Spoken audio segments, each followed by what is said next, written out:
3个露营冷知识只有我会。第一个冷知识，露营卷笔刀要买金属的。我之前的松药卷笔刀小蓝，就是我用稍微粗一点的棍子，然后就捅裂了，所以我斥巨资买了2个金属卷笔刀。第一次看我视频的小伙伴可能还不知道卷笔刀干嘛用，下面我给大家展示一下。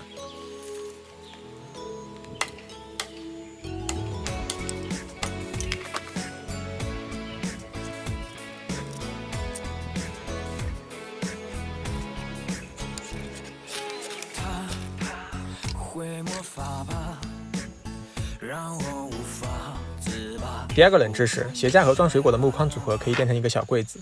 如果说露营的时候下雨，干嘛如果呀？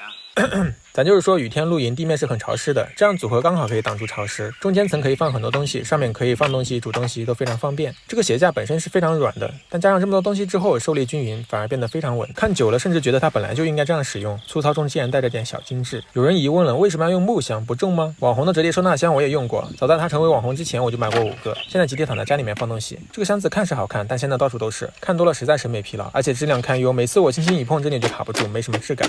哎，老板，能不能就用一个秤帮我称一下这2个东西分别多重行不行？称一下啊，看这个怎么看呢？3斤2两。3斤2两是吧？这个东西呢？4斤6两。这个还要重一点，这个木头的还要轻一点。这瓜子有没有山口桃味的？我称点瓜子。